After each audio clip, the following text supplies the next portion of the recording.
¿Puedes hacer el chat? Perfecto. Buenas tardes, Pedro, ¿cómo estás? ¿Qué tal? Buenas tardes. Muy bien, gracias.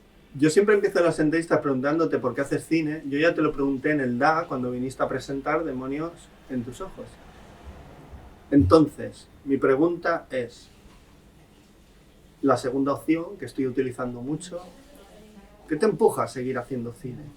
¿No hay un momento de crisis creativa, personal, que digas, esto es muy difícil, es muy costoso a nivel emocional, fuera? ¿Qué es eso que dices, no, voy a hacer otra?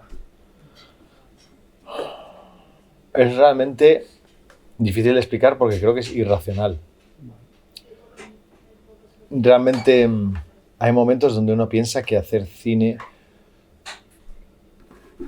voy a decir un poco hacer cine en España y hacer cine de autor, que son etiquetas que son un poco aburridas porque probablemente le pase lo mismo a uno que está en Polonia y que a lo mejor haga cine de otro tipo, pero resulta como un hobby absurdo. No está muy anclado a la realidad, lo cual es lo que lo hace interesante, por un lado, ¿no? Entonces, llega a un punto que parece que es un poco masoquista y estúpido. Porque das mucho y recibes poco. Eso es lo que parece, a priori. Pero yo consulté a Li Ching, que sale también en la película Splendid Hotel. A lo mejor mucha gente no se ha dado cuenta, pero Li Ching sale ahí, que es un libro, El oráculo chino. Y cuando yo estaba estudiando Bellas Artes, acabé Bellas Artes y que quería dejar... Yo quería hacer cómics y quería ser pintor. Y de repente me compré una cámara de vídeo y cambió un poco mi vida y empecé a meterme en el mundo del audiovisual, del cine, digamos. Y empezaba a cambiar un poco mi perspectiva. Entonces no sabía muy bien qué hacer. En ese momento consulté a Li Ching y el Li Ching me respondió, no recuerdo qué número es de Li Ching, para la gente que conozca a Li Ching, creo que era el número 12 o algo así. Y me decía, el que entrega belleza al mundo siempre sale victorioso. Entonces, todo esto suena muy interesante, pero más que nada es para explicar que desde pequeño, desde los 8 años, le dije a mis padres que quería dibujar. No hay ningún artista en mi familia, ni de padre ni de madre. Soy el único que se ha dedicado a esto. Entonces era como una especie de lugar extraño. Es verdad que mi padre y mi madre, ambos, son admiradores de artistas. Eso quizás fue lo que cambió. Son grandes lectores y grandes admiradores de cineastas y de cine. Entonces, ellos me transmitieron ese poder o ese valor de que el artista tiene un valor muy fuerte en la sociedad. Y entonces yo me creé mi propia personalidad desde los 8 años dibujando. Yo era dibujante, sobre todo. Y se me daba bien, entonces me metí en Bellas Artes, hice cómics, etcétera. Me dieron premios en su momento, me pagué la escuela de cómic con unos premios que me dieron. Me iba muy bien y me quería dedicar a eso. Pero se metió una cámara por el medio y eso lo transformé. Y al final, en realidad, es lo mismo. Entonces, en resumen, para no ser aquí el abuelo cebolletas, es como lo más parecido a una adicción, a una droga. Entonces no es racional. Es algo que no puedes parar de hacer. Cada vez que hago una película o hay un proceso de estos, acabo tremendamente exhausto, agotado y muchas veces pienso que no voy a volver. De hecho, en Demonios tus ojos pensé que quería dejar el cine. Por eso me atrae un poco la figura de Arthur Rimbaud, un artista que... Me atrae esa figura, un artista que deja de escribir, porque lo entiendo eso. Y no sé si algún día lo haré. Un día de repente a lo mejor ya no... Pero creo que lo haré el día que no tenga nada que decir. Creo que tiene que ver algo con tener algo que decir. ¿Hay algo de construcción del ego en eso? Hay una construcción del ego buena y una construcción del ego mala. Pero hay una construcción del ego del artista que básicamente es alguien que tiene algo que decir y cree que es importante. Luego lo que tiene que decir a lo mejor no es tan importante ni nadie lo necesita. Pero básicamente el artista lo que se basa es en eso. Se para y dice, tengo algo que decir, ya sea un cuadro, un poema y los demás tienen que escuchar. Luego la validez de eso es otra cosa, ¿no? Pero si no ocurre eso, entonces mientras tenga algo que decir parece ser, mira, tengo 46 años, parece ser que esto no hay quien lo pare, o sea, porque he estado en situaciones muy complicadas relacionadas con esto. ¿Puedes volver a hacer el chat? Vale. Pensando en la respuesta que me acabas de dar, era inevitable que Arthur Rimbaud apareciera en tu vida. Inevitable. Pero, ¿por qué te fijas en este periodo? Porque lo que nos has contado antes, que es un periodo que casi nadie conoce. Y es increíble que no se conozca esto, porque es el que haya sido, no sé, o sea, el que se haya interesado un poco por su vida, este periodo tan... Porque el tipo es muy joven, deja la poesía cuando está en el tótem, ¿no? Y se dedica a otra cosa que nada que ver. Entonces, así resumiendo mucho, porque supongo que es un proceso muy largo, ¿cómo entras en contacto con él y decides, voy a hacer una peli de esto? O de este trocito, de este periodo. Bueno, que es un trocito, no, que son muchos años. Sí, es un proceso largo. Es un proceso largo. A ver, primero decir, Arthur Rimbaud es una figura artística muy importante que tiene mucho peso en la contracultura, en el underground, bueno, a muchos niveles, ¿no? Sobre todo en el siglo XX. Entonces, muchísima gente a la que yo leía, seguía, escuchaba, etcétera, lo reverenciaban, lo adulaban y lo leían. Y yo había leído ya Gambois, es un poeta increíblemente fresco hoy en día. Tú lees a Rimbaud hoy en día y es más fresco que Baudelaire y que el propio Verlaine, que era su amante, ¿no? Parece un poeta contemporáneo.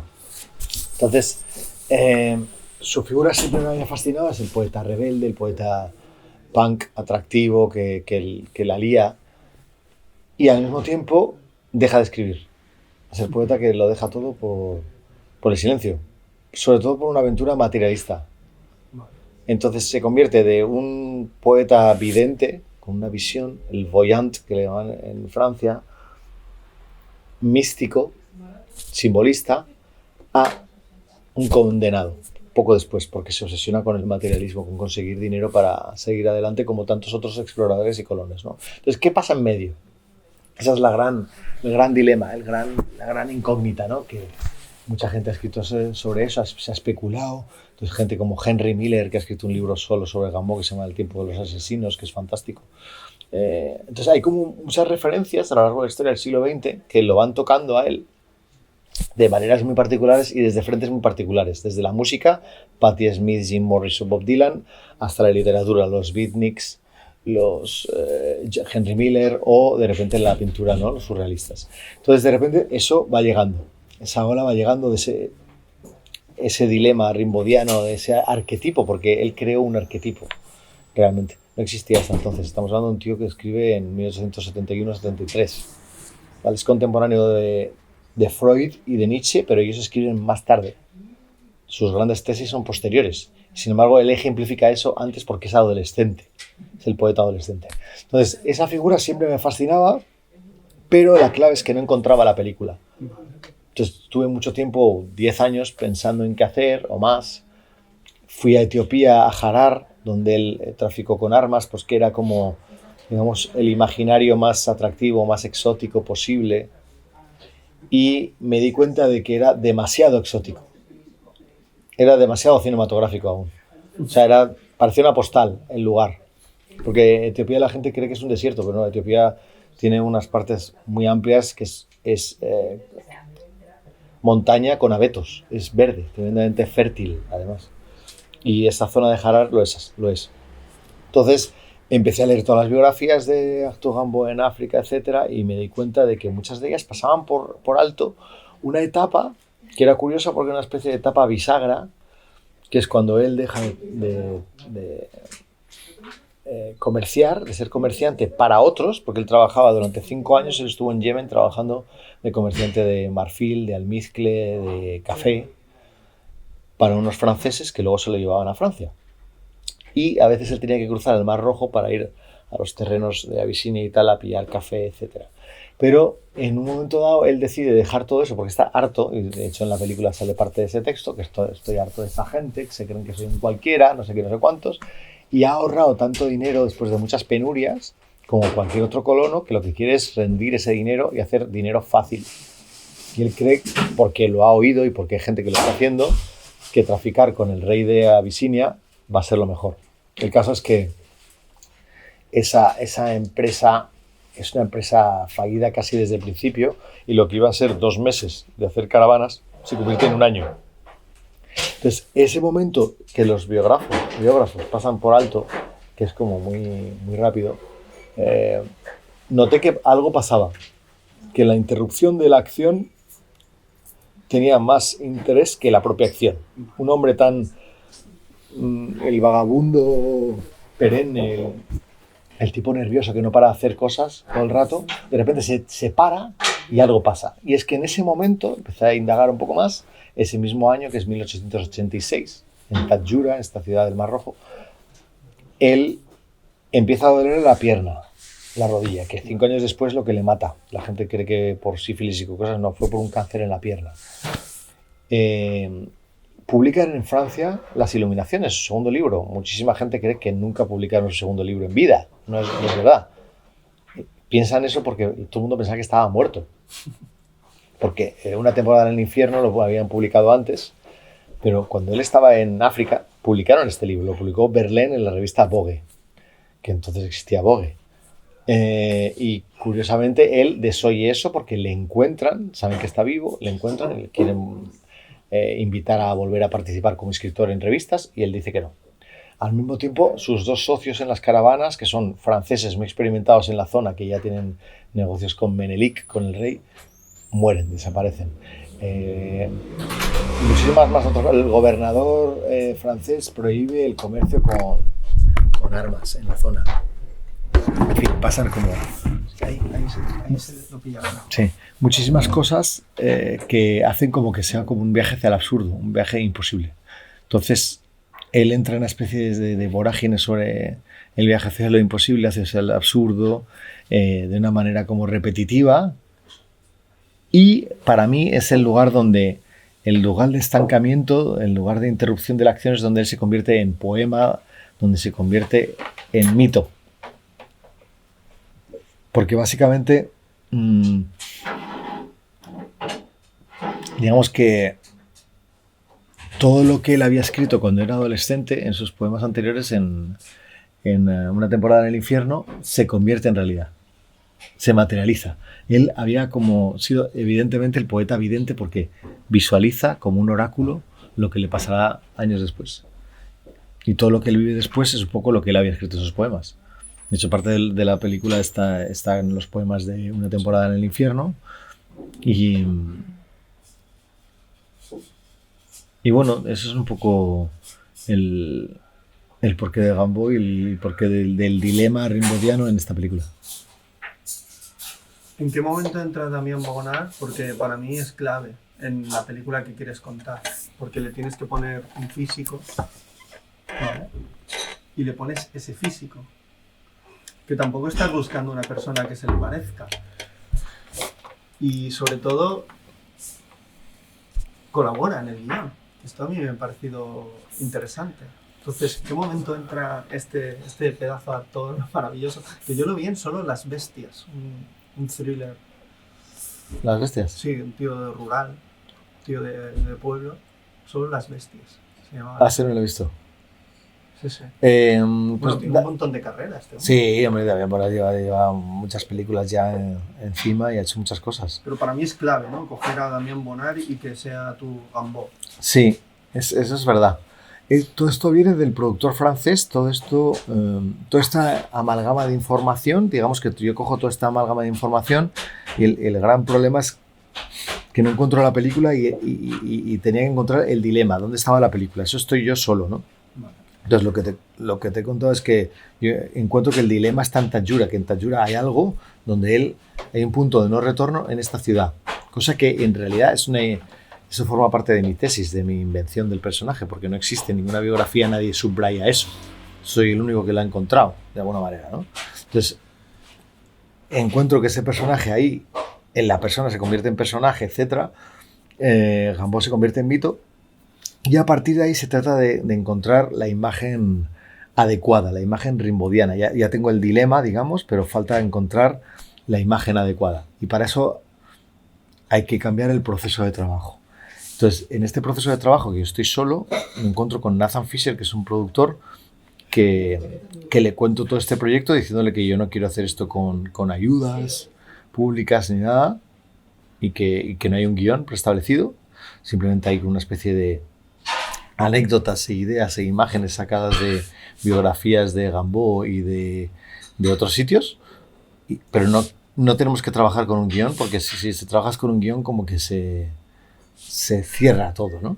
Entonces, en ese momento Nathan conoce a Damián Bonnar porque están trabajando en otra película, y yo le había visto a Damián Bonnar en otra película que se llama Rester Vertical, de Alain Guigaudy, que me encanta, no sé cómo se titula en España, y entonces él me fascinó en esa película, que tiene también como elementos como de hiperrealismo y también místicos, muy variados, que yo pensaba que el mundo de Gambo también tiene eso. Un mundo tremendamente materialista y concreto, y un mundo tremendamente como místico, simbólico, extraño, ¿no? Entonces nos presenta y le cuento la historia y encajamos ahí a la perfección. Pero yo desde el minuto 1 pensé que la película no es un biopic al uso, no es un retrato fidedigno de lo que era Gambo en ese momento ni de lo que le pasó, sino de un estado mental, de una posibilidad, de una sensación, de un imaginario. Entonces, no hacía falta, no era tan necesario que fuera parecido físicamente, porque de hecho, si has visto la película, Of course. hay como... Of course. Exacto. Bien sûr. Esto para mí es que si no tiene sentido. Nada claro, hombre. No, totalmente, es lo que hay que hacer. Lo que quiero decirte es que has visto que hay una reconstrucción sin reconstrucción. O sea, totalmente. Todo se está jugando como si fuera una performance a pelo. O sea, realmente sí. Es como si fuera una obra de teatro donde uno entra en el ¿cómo se llama esto? El síndrome de la lógica dramatúrgica, digamos, donde uno se cree lo que está viendo, sabiendo que al mismo tiempo es falso, ¿no? De hecho, se van repitiendo planos, se van repitiendo situaciones en cierto momento de la película. Claro, eso luego forma parte de la estructura de cómo concebimos un poco la película, pero digamos que a nivel de puesta en escena de base era como, ¿por qué no puede estar Gambo hoy en día entre nosotros? ¿Por qué no puede convivir y estar aquí y ahora? Sí. ¿Qué problema hay, no? Entonces, no hace falta hacer ninguna reconstrucción, no hace falta vincularlo con el pasado de una manera literal, sino seamos poéticos a unos niveles salvajes. La poesía está hoy, aquí y ahora, y él es eterno aquí y ahora. Entonces, nos dejamos llevar con eso y construimos todo en base a eso. Entonces, todo se trabajó no había guión, había un tratamiento de 6-8 páginas. Eso sí, había mucho texto de la voz en off que luego está en la película. Eso ya estaba un poco incorporado. O sea, yo sabía que era una película como mental, era un estado mental donde él, porque al ser un tipo tremendamente lúcido en la escritura, cuando era adolescente, pero de repente se para y se convierte en un trabajador, sí, y que apenas lo que hace es escribir cartas a su madre y a su hermana. Sin embargo, su mente, al estar estancado en un sitio donde no puede hacer otra cosa que pensar, porque muchas veces estaba solo pensando, pensé que el discurso mental era muy importante, que él estuviera todo el rato como dándole a la cabeza. Entonces la película es como una especie de pensamiento constante que creo que prefigura un poco lo que es el Gambo arquetipo, que luego acaba convirtiéndose años después en algo más de Kafka, Beckett, etc. O sea, Gambo, más allá de su propia historia, es un precedente de arquetipos futuros. Ahora va el referente este que te he comentado en todo este rato que hemos estado hablando, tomando algo, y que conecta con Disco Boy de Giacomo Abruzzese, que también se lo dije, y para mí es Joseph Conrad y El corazón de las tinieblas y muchas más. De hecho hay una película basada en una novela de Conrad, Lord Jim, sí, que a mí Gambo me recuerda mucho a ese Peter O'Toole de la peli, que está como no sé, pasa de lo mental a lo físico de una manera muy bestia. está como enloquecido, pero está como atrapado en un lugar del que quiere marcharse y no puede marcharse. Hace cosas y realmente se está contradiciendo todo el rato, pero está en un estado mental entre la locura y la conciencia pura. O sea, en ese... Yo veo a tu Gambo como en una especie de limbo. Y tú filmas el limbo. Por eso, cuando lo ves, lo veo como un fantasma vagando que no tiene ni tiempo, ¿no? Está vagando por ahora, como una especie de zombie, ¿no? Alguien que ha trascendido su tiempo completamente. También lo veo así. Y también veo un tipo casi como enfermo, decrépito. O sea, tiene aquí una venda en el brazo. O sea, todo... O sea, es como... De hecho, también me acuerdo del Burroughs, del Paul Bowles, de todo ese tema del cielo protector. De hecho, hay momentos que digo, mira, parecen secuencias del cielo protector del Bertolucci, ¿sabes?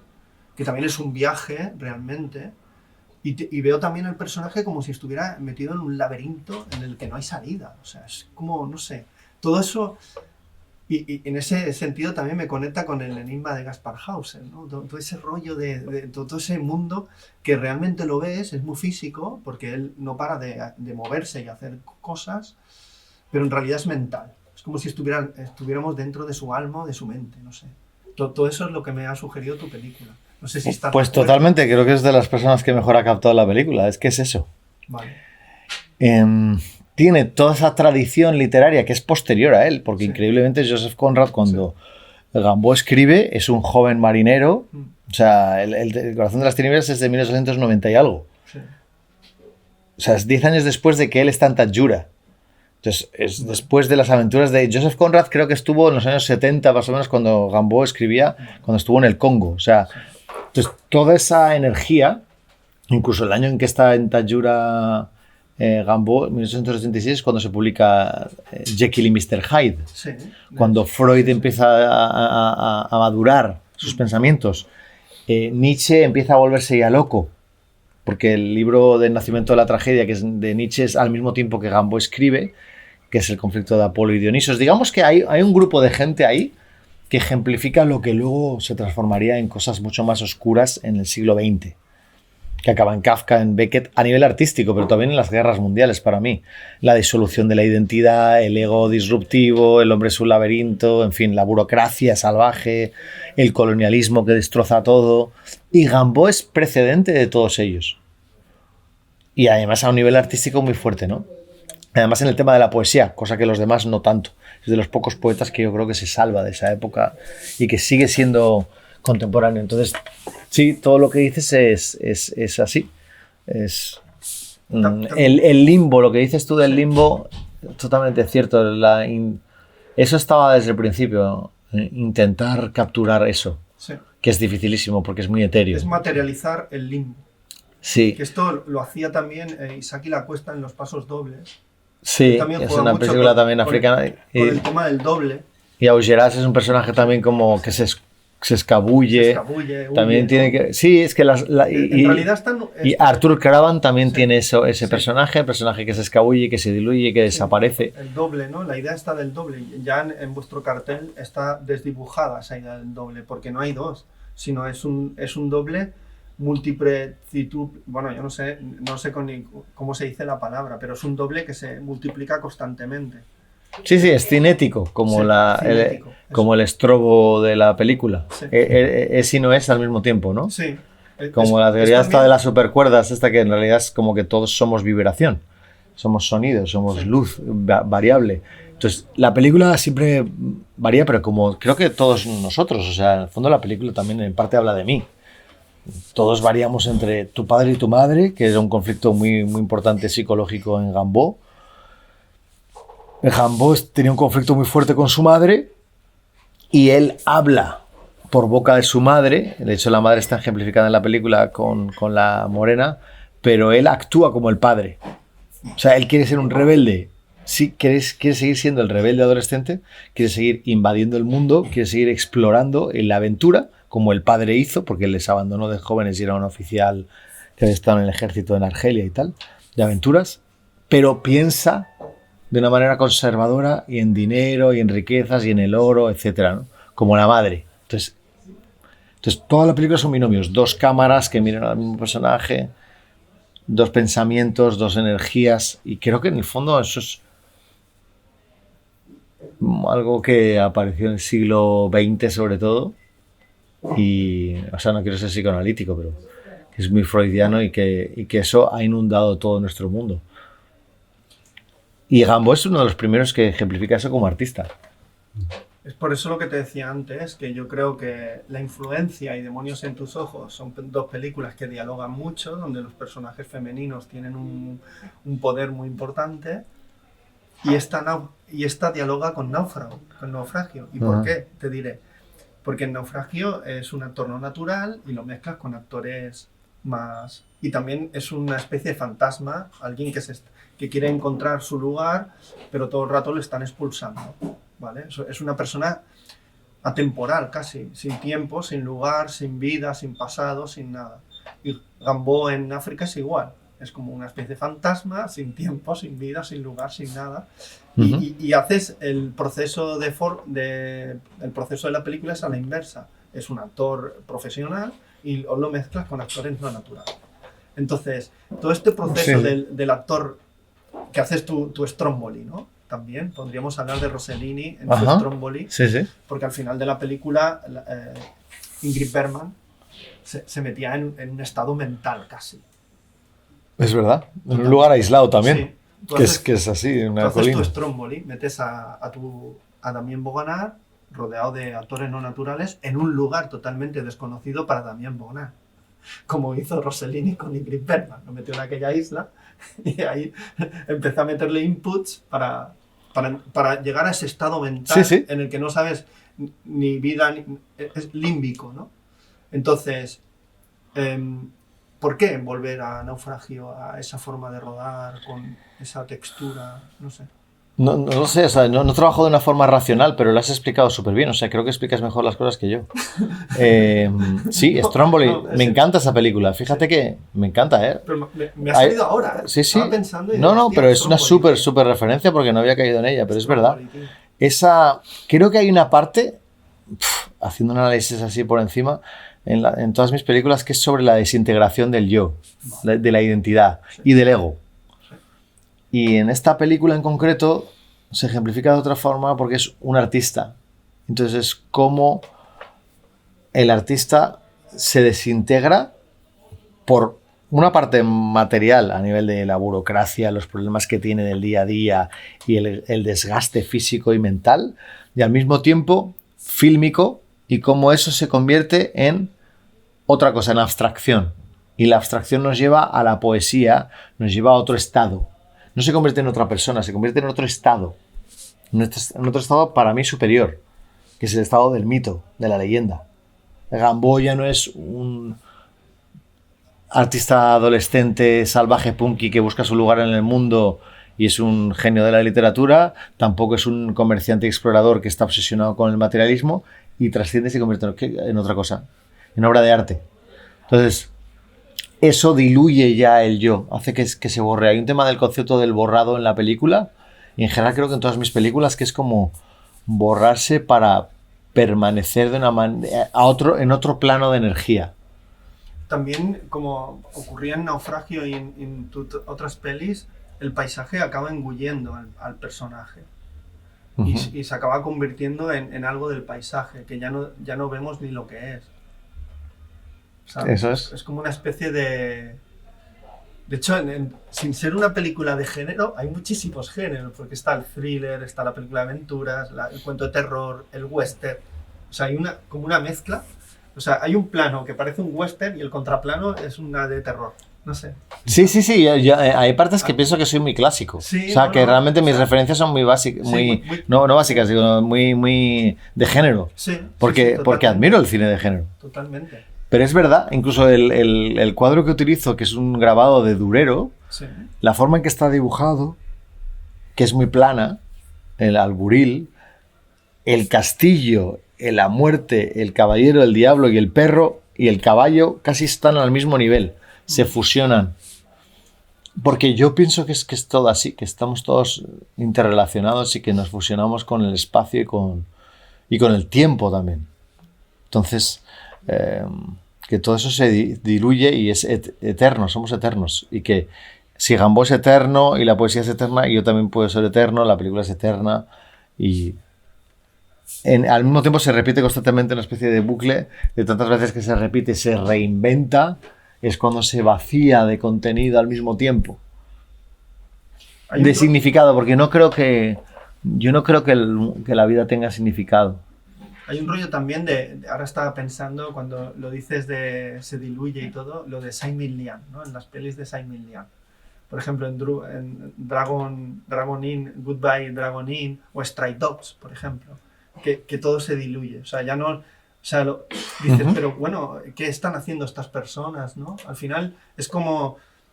Acaban siendo todos una representación de algo, pero no saben muy bien de qué. ¿Sabes? Volvemos a ese estado... Es que he visto la peli de Luis Patín, ¿no? Que él habla el libro tibetano de los muertos, el bardo, la realidad intermedia. Sí. Yo creo que tú estás buscando esa realidad intermedia. Sí, no he visto la película de Lois, pero... Ni vivo ni muerto. Estoy aquí, pero ni vivo ni muerto. Sí, lo explicas fenomenal. Es verdad, Simon Liang es un cineasta que a mí me gusta mucho. Sí. Es difícil para mí, digamos, ser como tan analítico para entender todos los elementos, ¿sabes? Vale. Pero efectivamente hay un estado de límbico en todas mis películas y en esta también. Y probablemente a lo mejor cogí ese momento de Gambo porque está en esa especie de espacio entre dos espacios temporales, físicos, materiales y ejemplifica la mutación. O sea, al final la película de lo que habla un poco es de que vivimos en mutación permanente. Sí. Que estamos todo el rato transformándonos en otra cosa. Y el propio Gambo se transformó en otra cosa y lo fue. Porque realmente el Gambo... Por eso cuando tira la Ménora, esta judía que le faltan dos partes, que eso también es un tema complicado de hablar, pero dice dejarme en paz, dejarme en paz, dejarme en paz. Es porque en el fondo está frustrado porque él ya no es lo que era anteriormente. Ya. Y a veces nos pasa que tú te transformas en otra cosa y ya no eres lo que eres anteriormente. Ya no puedes tener los amigos que tenías, ya no puedes hacer las cosas que hacías porque tú eres otro. Te ves el espejo y el reflejo te está dando otro. Sí. Incluso físicamente, que nuestras células cada 7 años se transforman. Sí. Eres otra cosa. Entonces, la mutación está permanentemente presente en mi forma de pensar y en esta película en concreto también.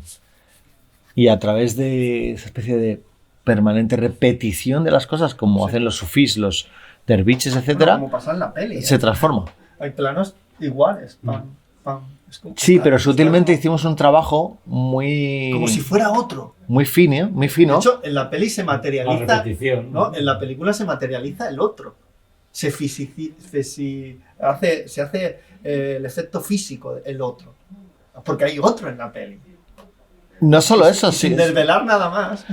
Sí, sobre todo que el mundo se hace más presente porque de alguna manera al principio lo trabajamos de una manera como muy literaria, el gran cine, Lawrence de Arabia, que hablabas de Peter O'Toole, pero más que Lord Jim y todo eso, Lawrence de Arabia también tiene algo de esa locura también, que hablemos mucho del colonialismo cinematográfico, que es el occidental que llega a África y a Oriente pensando que está redescubriendo cosas cuando estamos perdidos, cuando es un hombre perdido.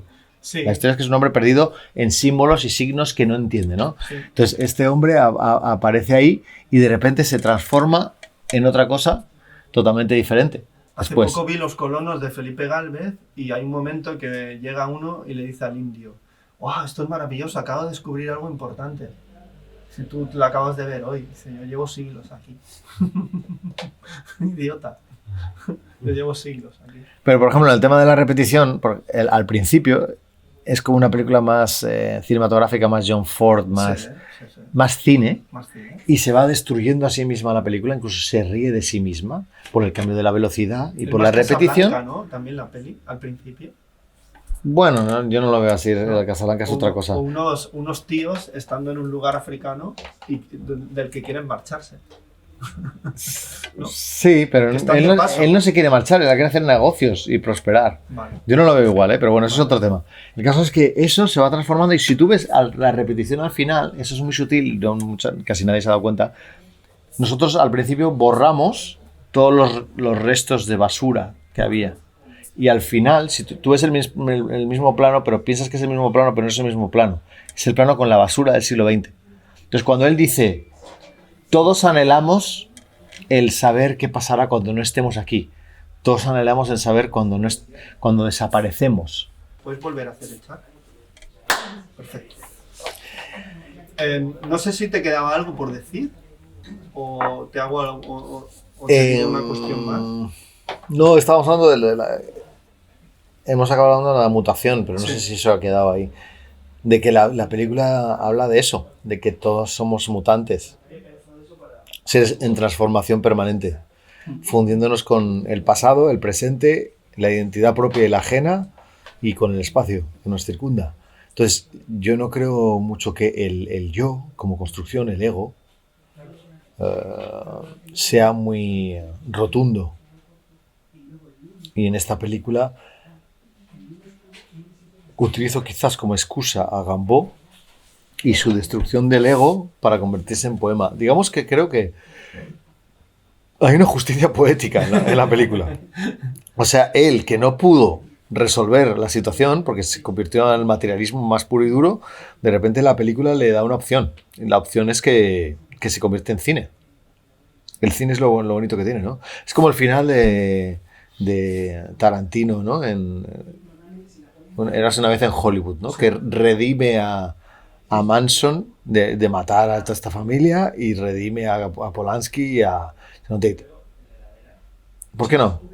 En un mundo paralelo puede ser que esté ocurriendo eso. Totalmente. Entonces tiene algo que ver con la física cuántica, con los mundos paralelos, no tengo ni idea. ¿No? Es que somos tan ignorantes de lo que ocurre. De nada. Conocemos una parte ínfima de lo que vemos. O de todos, lo que sentimos, claro. Todos hasta son, de lo que sentimos, ¿eh? Sí. Todos son espejos de espejos de espejos del espejo. Entonces es dificilísimo. Y cada vez estamos más perdidos en eso. Sí. Entonces la película va un poco de eso también. De estar perdido. El hombre es un laberinto perdido en... Me gusta que el cine me haga sentir que estoy perdido y confuso. Me gusta a mí eso. En serio. No me inquieta, porque veo que es algo como algo natural. Claro, al contrario. A mí siempre claro, natural. a mí me ha pasado. Por eso a mí cuando veo Apocalipsis Now, a mí me encanta, me da placer. Sí. Porque digo, pues es que así estamos todos. Pues, parece que a todo el mundo lo que busca es un bálsamo. Sí. Que yo creo, me da la sensación de que la gente lo que le gusta es que le mientan. Que le digan que las cosas van bien, sí. Que hay un futuro posible bonito, sí. Y que lo pueda haber, por supuesto que sí. Pero que lo bonito no es un futuro, está aquí, en el detalle más nimio de lo que te está ocurriendo. Entonces no tengas miedo de la destrucción. Pues esto que te comentaba de la película española que se rodó en el 78 por Manuel Gutiérrez Aragón, que se llama El corazón del bosque. Sí, sé cuál es, pero no la he visto. El Partido Comunista manda a un tipo a los montes de Asturias, cántabros, para que mate a un maqui que dice que hay que seguir con la lucha y está solo. Está enfermo, está solo, va de blanco y está en la montaña como perdido. Y el tipo este llega y se lo tiene que... Como Beltenebros, la historia de Beltenebros, es la misma historia. Un tipo que envía y hay una mujer de por medio. La mujer es Ángela Molina, muy joven. Y esa es la historia. Yo pensaba también, bueno, Gutiérrez Aragón pensaba en Conrad, claro. Sí, Gutiérrez Aragón es un tío interesante, ¿eh? Sí. Introducción española. Es que en los 70 hacían cosas muy interesantes. Era más buscado. Yo es que soy setentero. Yo soy muy setentero español. Sí, por eso yo también setentero español. Mi gusto es muy setentero español. Lo noto claramente. De hecho, debuta en el cine un montón de gente como Manuel Gutiérrez Aragón, que son como Borau, un montón de gente se consolida sus carreras en los 70. Sí, haciendo buen cine y haciendo un cine como... Y dices, guau, es un cine como el más Saura de los 70 era muy potente, el Buñuel de los 70 es buenísimo. Sí. Manuel Gutiérrez Aragón, Basilio Martín Patino, todos estos hacen buen cine en los 70. Canciones para después de una guerra. Sí, no solo los españoles, alemanes, franceses, italianos. Es que los 70 fue un momento de pasar... tiene la parte buena que es pasar de la ideología de los 60s y del buenismo de la posguerra a... Tenemos la misma pasta, pero hacemos lo que nos da la gana porque hay terrorismo, hay de todo tipo de movidas en la historia de contemporánea y al mismo tiempo no es lo mismo que los 80 que se convierte en algo más superficial y que les cortan a todos la cabeza. Entonces, sí, incluso musicalmente es de las mejores décadas o sea, en los 70 se hizo casi todo lo bueno. Sí. Yo no soy nada nostálgico, pero realmente es como siempre los 70 es como algo, más que los 60 y los 80. Sí, el final de los 60, por ejemplo, en Estados Unidos, va a entrar un cine en los 70 Sí. brutal. Esta película tiene algo que ver también. Spielberg, Sí. Coppola hace Los Padrinos, Apocalypse Now. Hablando un poco de eso, Apocalipsis Now está en esta película también. Y luego Easy Rider. Sí, Tiene algo también de ese viaje un poco a lo imposible, al absurdo, que es lo que digo que Gambo fue el primer arquetipo en crear eso. Esa idea no existía en el siglo XIX tanto. Era un mundo mucho más de hay que construir por ciertos valores y ciertas cosas, ¿no? Y eres uno de los pioneros en eso. Pero bueno, que querías... Jim Ferrer, ¿por qué? ¿Cómo entra en la peli? Y sobre todo, ¿cómo trabajas con él? Porque yo lo conocí, a mí me parece uno de los más grandes directores de fotografía, no solo de España, sino de la historia. En serio te lo digo. Qué bueno. En serio te lo digo. Porque yo he visto cosas que hace este tío que digo, guau, que me hubiera encantado estar en el rodaje, qué cámara utilizó, qué foco utilizó y no sé qué pantallazos puso para generar esta atmósfera, ¿no? Porque en tus películas son muy atmosféricas, mucho. Aunque haya mucha luz, hay como mucha oscuridad. No sé cómo explicarlo. Pero o sea, a veces la luz también puede matar. Es cegadora la luz. Uh-huh. Quema la luz. No solo la noche quema, también la luz. Qué bueno, sí. Con Jimmy, pues mira, es que este proyecto ha pasado por muchas fases. Entonces, una de ellas fue, íbamos a rodar la película con un director de foto norteamericano que se llama Sean Prince Williams, que es el director de los hermanos Safdie, de Nueva York. No sé si has visto una película que se llama Good Time, que es muy buena, con Robert Pattinson. Bueno, este tío es amigo íntimo de Damián, de Nathan, y yo le conozco en París y además le encanta el cine español, le gustaron mis películas y estaba el tío fascinado con el proyecto. Pero un mes antes de rodar, o menos, nos deja tirados por varios motivos, porque él tiene que rodar su propia película que ha estado en la quincena de Cannes este año pasado. Bueno, el caso es que nos deja tirados, porque en el cine pasan mucho estas cosas. El cine tiene que estar preparado para todo. Esto es como subir al Everest, pero sin cola, o sea, sin gente, sin cuerda. O sea, aquí hay una cosa que hay que tener para el cine, que es como estar abierto a cualquier cosa, o sea, lo que sea. ¿Esto por qué pasa? Va a pasar lo que sea. Pedro, ¿por qué pasa esto? ¿Por qué pasa? ¿Por qué pasa Pues esto? porque el cine, una de las cosas que tiene el cine es que juega todo el rato con la realidad, y la realidad es cambiante. Ya. Entonces, si tú juegas con una realidad que es mutante, tú tienes que mutar. Entonces, el único juego posible para sobrevivir a la realidad mutante es que tú mutes. Sí, O sea, el cineasta que no muta, que es rígido,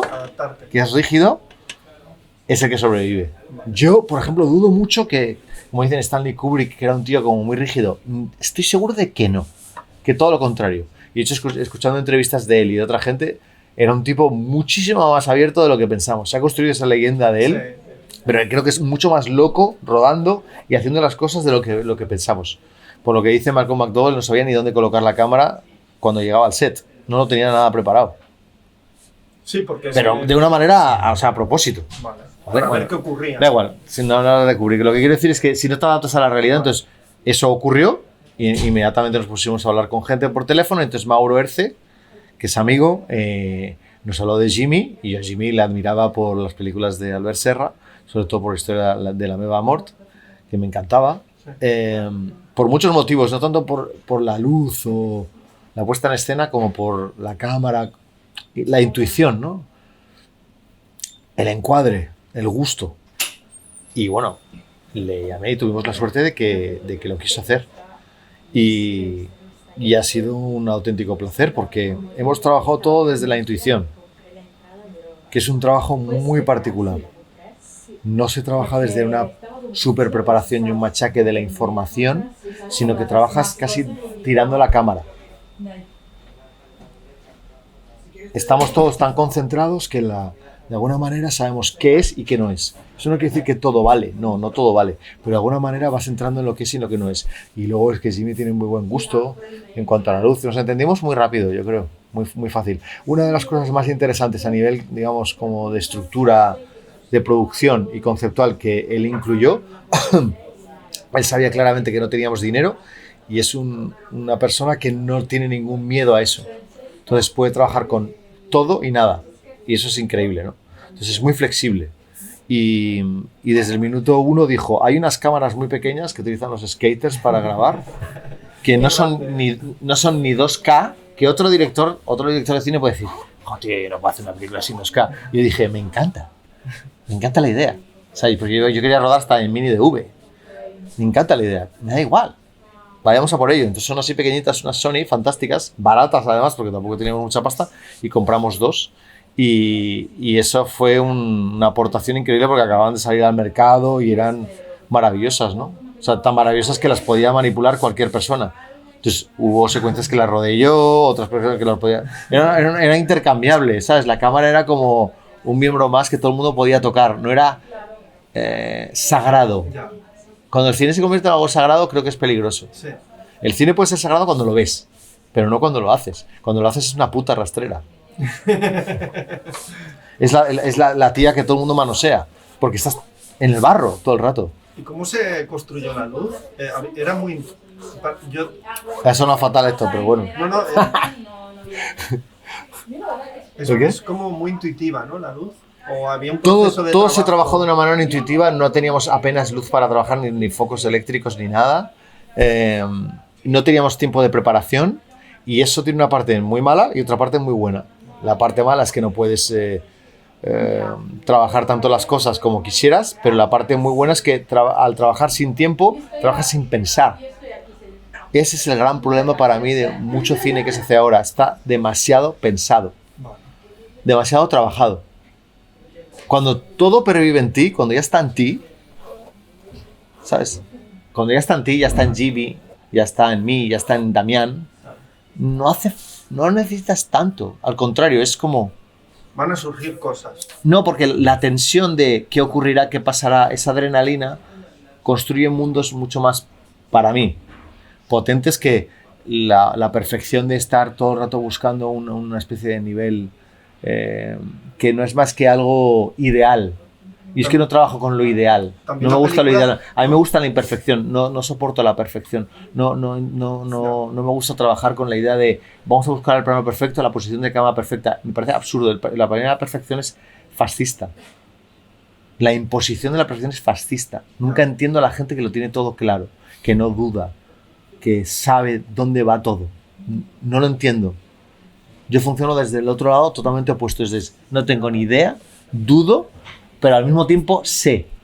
O sea, no tiene que ver con el conocimiento, tiene que ver con el entendimiento, que es más profundo que el conocimiento. La gente conoce el mundo, pero no lo entiende. Yo creo que entendí el dilema rimbaudiano antes de llegar al rodaje, entendimos los elementos y al entenderlo todo, básicamente ocurre una cosa que si el actor lo entiende, el director de foto lo entiende, yo lo entiendo, todo lo que esté ocurriendo de alguna manera pues es viable. Y eso es lo que hicimos en rodaje, que todo es viable. ¿Por qué no? Hagámoslo.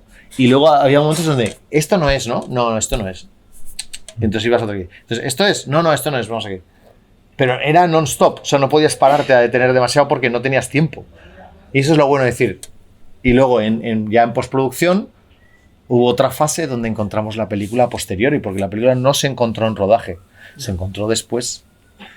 ¿Y el lugar? Que en realidad todas las películas se encuentran en la edición. ¿Dónde has filmado? ¿Esto tú lo conocías o hubo un proceso de localizar? Hubo un breve proceso de prelocalización, pero muy breve. Estuvimos solo un fin de semana, Nathan Fisher y yo, en Tánger, fuimos hasta Tetuán. Ya está. Que para rematar ese concepto, hay una idea que es como... Has pillado todo lo de antes, ¿no? De que cuando estuvimos rodando. Todo eso está. Que la película sea más grande que nosotros. O sea, que siempre sea algo inabarcable. Esa sensación a mí me gusta. Que haya partes, secretos, misterios de la propia película que ni siquiera yo puedo entender. Hay gente que luego puede pensar que eso es como capricho o lo que sea. Para mí no funciona así. Porque para mí la vida está llena de esos momentos. Llena de cosas que no entiendo. No entiendo cosas que me dice mi padre o no entiendo a mi padre, no entiendo a mi madre, no entiendo por qué hizo esta cosa o no entiendo cosas que pasan en la vida, ni siquiera en las noticias, ¿no? Entonces, porque las películas tienes que entenderlo todo y sobre todo cuando la haces. El concepto de trabajar una película y entender todos los detalles de la película es agotador. Yo nunca he trabajado así. Sin duda el cine trabaja con algo como muy concreto que tienes que preparar y trabajar. Si no le das al rec, la cámara no va, y si no tienes imágenes no funciona, y si no tienes sonido tampoco. Que es como algo muy absurdo, pero es así. Pero hay como otra parte que es como construir mundos que te superan a ti mismo. Creo que eso es interesante para mí. A mí por lo menos eso me atrae. Abarcar historias y posibilidades que no entiendo. Y eso me gusta. Pues ahora, para terminar, quiero que me recomiendes una película que hayas visto hace poco y te haya encantado. Que me haya encantado. Encantado. Que me recomendarías a mí. Que te haya gustado mucho, te haya flipado. Yo ahora digo mucho una frase que es que te haya volado la cabeza. Que estén ahí, que pasan 2 semanas y todavía estás pensando. Sí, joder, hace mucho que no me pasa eso, ¿eh? Pues la última, ¿cuál fue? ¿Qué te pasó eso? Pues fíjate que... O si quieres... Últimamente, como tengo menos tiempo, veo más cine, lamentablemente. Pues si quieres... Me gustó Vidas Pasadas, esta coreana, pero no me voló la cabeza. Una película nueva, además, o sea, que no haya revisitado muchas veces. Puede ser antigua, pero la has visto no hace mucho. Claro, puede ser una película que te guste ver cada año, cada cierto tiempo. Pero hay pelis que me pongo como en bucle cada año las veo. Sí, porque veo que, hostia, y me devuelve a mi pasado, a mi yo anterior. Bueno, a uno de mis yos anteriores. Voy a hacer solo una conexión así neuronal rápida en relación con los años 70, con lo que dices tú del cine español de los 70, con, en este caso, Rafael Azcona, la forma de pensar de los 70, que era todo como mucho más salvaje, que te llevaba a un mundo desconocido, cuando las películas eran peligrosas, ¿no? Cuando el arte era peligroso. Realmente puedes ver una película de esa época y decir, hostias, me siento o muy bien o muy mal, o no sé, o me dan ganas de hacer cosas al salir de aquí, pero algo me pasa. No es tan acomodaticio, conservador como ahora. Y está esta película, que no es que tenga que ver con la de Gambo, pero siempre me ha fascinado porque no la entiendo, que es la Gran Bouffe, sí, de Marco Ferreri, ¿no? Sí, del 73. 73. Se llamó La Gran Comilona. Sí, esos actores increíbles, que es un poco Damián Bonnard, es un poco de esa estirpe, sí, que son capaces de hacer de todo, como Michel Piccoli. De hecho, Damián Bonnard es un súper fan de Michel Piccoli, sí, ¿no? Es muy Piccoli, el Bonnard. Sí, Damián es increíble porque tiene ese arco de... Puede ser sensible y cariñoso con un niño, con una mujer en una escena romántica, y al mismo tiempo sí puede ser un monstruo. Y todo eso lo trabajamos en la película, de una manera fuerte. Y esa película, La Gran Bouffe, siempre vuelve a mí, pero porque es inabarcable. Y eso me parece que ejemplifica muy bien lo que es el cine y lo que es la vida, que es disruptiva, porque siempre la vida y el cine te van a poner, el buen cine, te van a poner en un lugar donde algo se rompe en ti, o tus sentimientos, o tu mente, o tu experiencia vital. Si no, no es arte. Y la belleza del absurdo, porque creo que también la vida es absurda y es tremendamente bella, y esa película tiene esos condimentos que tienen otras películas, por supuesto, que me fascinan. Apocalipsis no has hablado, no sé, las de Buñuel y más otras películas, no, pero es que esa de vez en cuando, de repente, y últimamente está como volviendo a pensar en ella en relación con esta, La Gran Bouffe de Marco Ferreri, con guión de Azcona, y creo que de Ferreri también. Sí, porque volvieron, como colaboraron en El pisito del cochecito, pues volvieron a colaborar. Sí, una película inabarcable. Como 15 y tantos años después. Sí, inabarcable. Tremendamente espiritual, tremendamente materialista, tremendamente absurda, tremendamente lógica. Para mí es una obra maestra. Ahora es inabarcable. Sí. Y eso es lo que para mí es un reto. Para mí sería hacer una película inabarcable, que supera a la humanidad propia. Y eso creo que es cuando el cineasta tiene tal nivel de lucidez o está conectado con las musas, porque no somos más que mediums. O sea, mis películas no son mis películas, son películas de todos. Suena muy bonito, pero es cierto. O sea, hay una conexión. Hay un hilo que te conecta con algo, con una energía, y eso ya está. Eso. ¿Esto es lo que ha hecho la luz? Sí, Mientras estabas explicando. el estrobo. El estrobo. ¿Has hecho tú? Es el estrobo rimbodiano. Bueno, pues lo dejamos aquí, ¿no, Pedro? Sí, Ha sido hacer un algo placer. inabarcable. Me gusta ese final. Ha sido un placer. Muchas gracias por la peli. ¿Qué pasa? ¿Qué pasa? Muchas gracias por este ratito. Yo No, hombre, siempre gracias, digo joder. hasta la próxima película. Primero, gracias a ti por la atención No, y el no, interés siempre, y sobre todo que Siempre, siempre. las analizas con generosidad, con cariño, con Porque ganas. como estoy un poco loco, me ayuda. Pues como, sí, como yo.